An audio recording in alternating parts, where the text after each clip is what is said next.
my next question. So as you probably know, because I've kind of already said it, but I love and I enjoy meeting young kids who are doing amazing things in their lives. In fact, I love finding things all over the internet and videos and hearing stories of kids that would normally just be normal kids according to society, but are just giving themselves permission to do wonderful things. And I believe, my personal belief is that the younger generations, just like your generation, have so much to teach us. So I've got a question. Is there anything that you would love to share with us adults who are trying to start our lives? Well, my message to the adults is you can find your gift, and it's just amazing when you find your gift. But what makes it even better is when you share your gift. Like what you're doing, you're interviewing people and then showing different people, not keeping all the interviews to yourself. That's right. I want people to see all the amazing people out there doing wonderful things. You know, one of my biggest goals with this business was to start interviewing kids like you.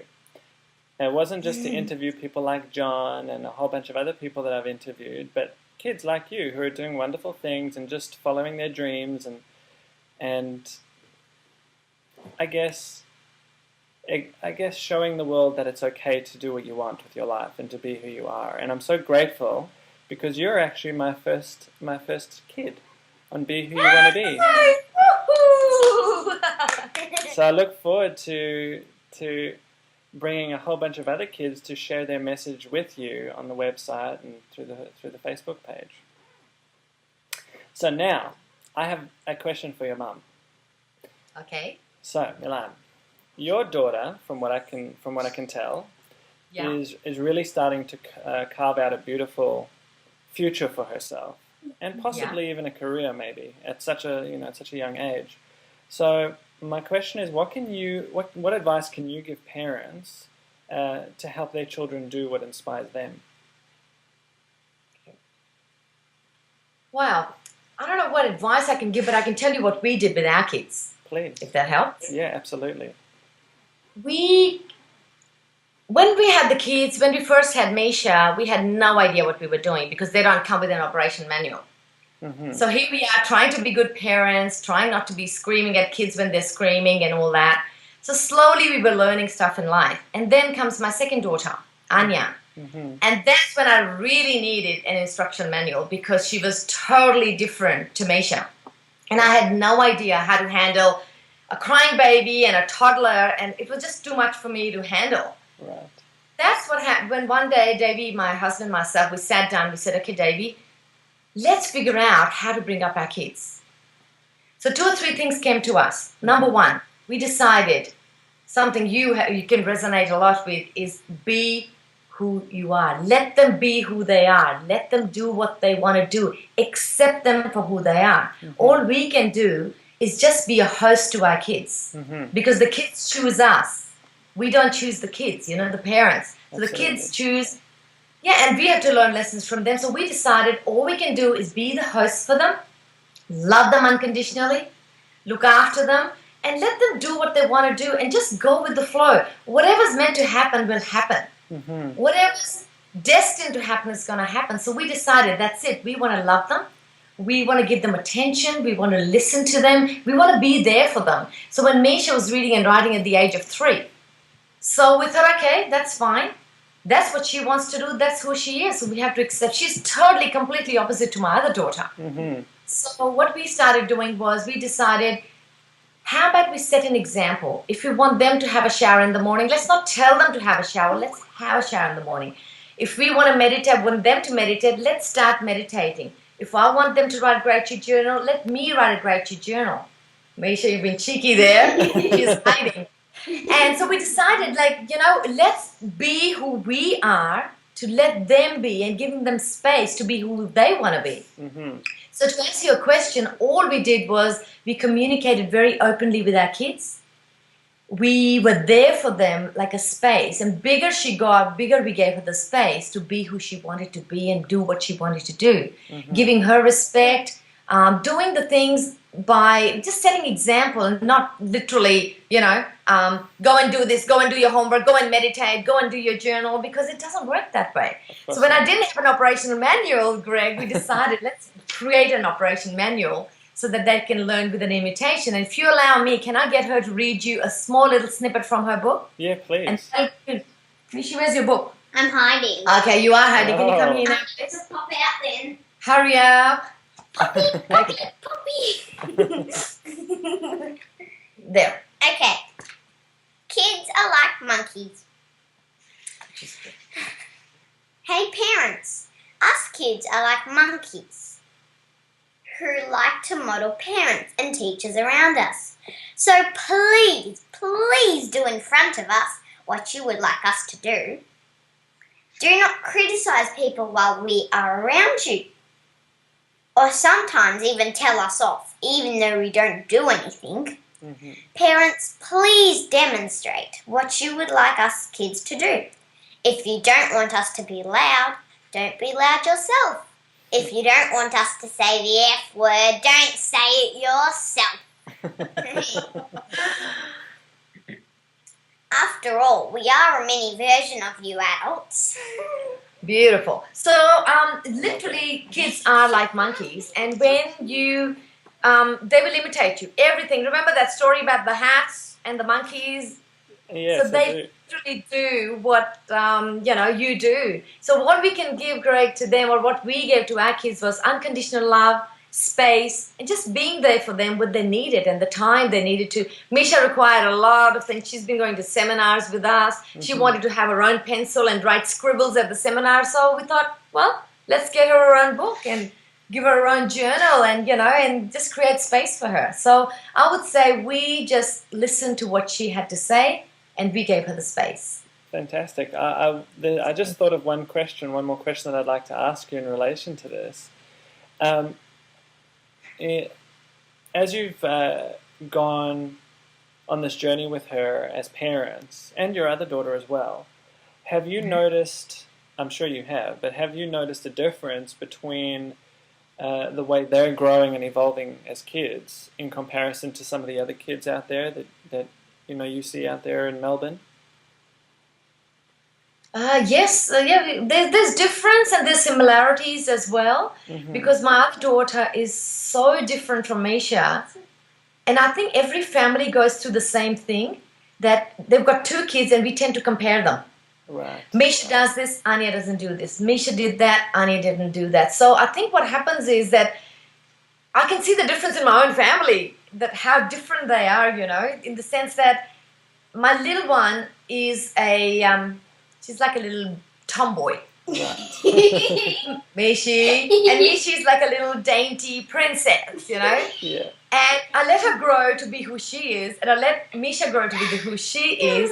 And to answer your question, have I noticed the difference? I'm so busy with them that I haven't as much looked in the other homes, but I think every home will have the same story as this home. Right. One child is so different, ebony and ivory, like literally poles apart. Of course. So did I answer your question? I'm not too sure if...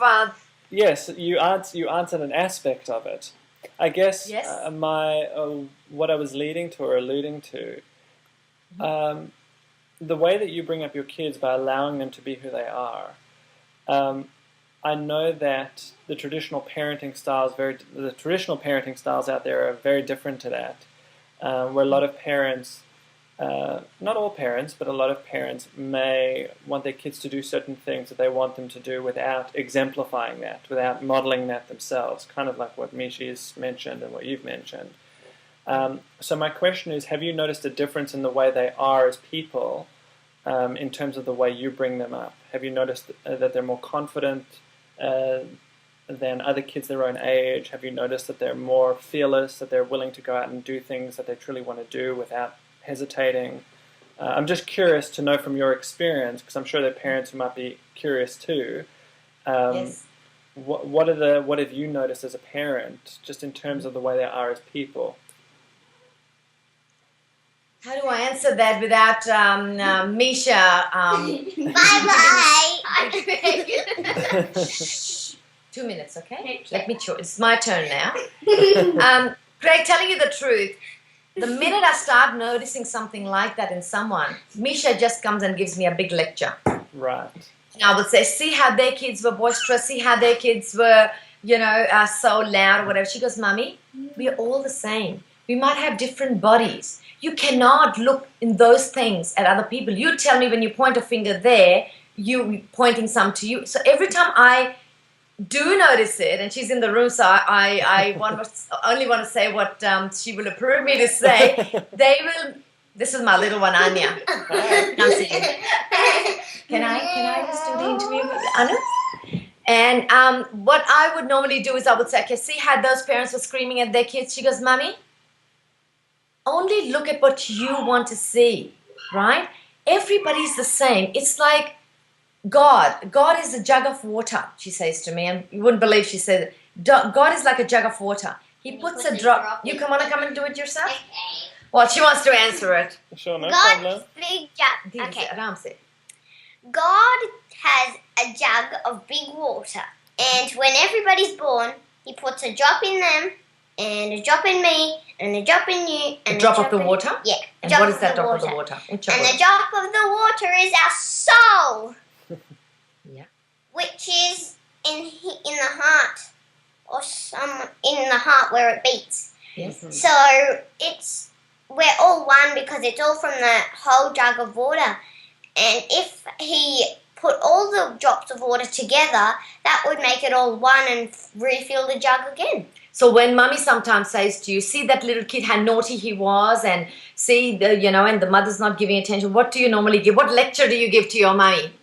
That you shouldn't be comparing other people to me because you don't want that to happen to you, and you don't, because we're all one, we're like a puzzle, and when all of us come together, we become the picture of the puzzle.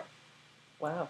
So I am not allowed, when Meesha's around, Meesha, sit here, beta, please. I'm not allowed to criticize, I'm not allowed to notice those things and verbalize them. And if I do, I get in trouble. Like I would say, Meesha, and if you eat too much chocolate, you'll become big like that. She's, Mummy, what's the difference between her and you? We're exactly the same. How can you find a fault in them? If you cannot find a fault in someone else, that means you're trying to handle that fault in you. So when she gives me that lecture, I've stopped looking at anyone. I just think everybody's life is the way it is meant to be. Wow. And now when she sees those types of people that she used to criticize, now she just gives them love and energy and is really grateful for our strength and their strength as well. That's amazing. So she said, sorry? That's incredibly profound. Oh, thank you. So she'll always say to me, Mummy, how can you find fault in somebody else? I said, look, that child is probably not getting enough attention from a parent. And she'll go, but Mummy, maybe he's getting attention in some other area. You cannot say that. So I just go through this contemplation exercise with her. So I've stopped looking at that, and I have generally started enjoying it, thinking that's everybody's life. This is our life. I'm not perfect. They're not perfect. We all one.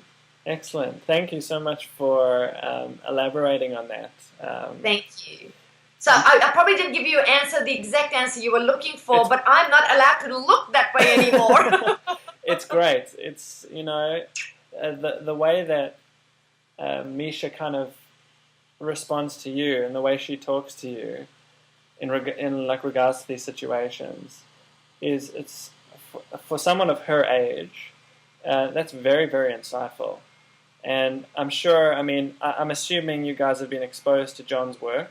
I'm assuming that's, like you've been to seminars or read his books or something like that? Yeah, I did go to the breakthrough thing by Dr. Johm. Breakthrough experience? Yes, the breakthrough experience by Dr. Johm F DeMartini. Right. So you've been exposed to his stuff and the way he talks about universal laws and balance, and we're all the same as each other. And I think it's amazing that you, Meesha, you have such incredible insight for your age. And personally, I'm quite excited to see where that insight's going to take you and what you're going to be doing with that, particularly as you grow as an author and you start to write more things. And, even if you decide to do fashion and you're doing that as well. What do you want to do? What are you now? What do you want to do? Well, what I am now is a public speaker, and I want to keep being a public speaker when I grow up, too. Fantastic. Well, maybe maybe Yeah. we... Yes? And I want to keep writing books. Fantastic. Well, maybe we can invite you to speak at one of our events in the near future where you can share all your wonderful stories and your insight and advice with a whole bunch of other people. And I'd love to have you speak. Absolutely beautiful. Sometimes, Greg, I feel that I always say to her, sometimes I feel like you're my mom, not me being your mom kind of thing. So sometimes it feels like some of the things she will say will be just amazing. Like the other day, there was a tree which was literally gone. It was just gone, literally. She said, Mommy, you know what? We can bring it back to life. I said, okay, how do you want to do that? And she go, every day, let's give it love. I said, okay. And would you believe it? That tree has got at least 100 flowers. That's a big bush. Wow. And it was nearly gone. It was dead, if I can say that word. Wow. And she says, Mommy, let's give it love. And if you give love to it, it'll give us pleasure. And let's every morning say good morning to it. Let's give it love. Let's talk to it. What's that? Okay, you can add on. You can. Come on. Okay, I'll tell you. She wants me to tell you a story. Is that okay, Greg? Yeah, Or am I please. taking you away from the interview? No, that's okay. Well, my father just came out of emergency. He had multiple strokes and heart attack. He's about 80, nearly 80 years old. He's in Sydney, so we went to see him the other day. And she wrote him a card, and another card, and another card, about 4 or 5 cards she wrote. And the only thing she wrote in the card was, you are the only one who can fix yourself. Wow. You are the only one who, because the doctors had given up. They said, look, if he wants to do it, he can do it. And she heard it. Mm-hmm. And she kept writing and kept writing and kept writing. And every time she'd see him in the hospital, she would say, Naji, you can make it happen. Doctors can't fix you. You can fix yourself. And we didn't think he was going to come back. Right. And yesterday, my mom sent us a video. He's actually walking like fast walking. And whereas about a few weeks ago, they had given up. He was bedridden and he could not walk, talk, eat, do anything. So sometimes things do make a difference. Words do make a difference. And when she kept saying, I said, stop being a teacher all the time, to her. And she goes, Mommy, let me be who I am. If I want to write that, it's my calling. Mm-hmm. I must get my message across to my grandpa. Mm-hmm. And then finally I said, okay, what the heck, just do it. And finally, I have a feeling that it actually, because he couldn't hear, he couldn't respond, he couldn't do anything. And when he heard those words, I think he kind of opened up and started understanding. And yes, when we talked to him a few days ago, he said, tell Meesha, it's mind over matter, mind over body. Wow. That's incredible. That really was very touching for me. Thank you for sharing that story. It's beautiful. Thank you. Welcome.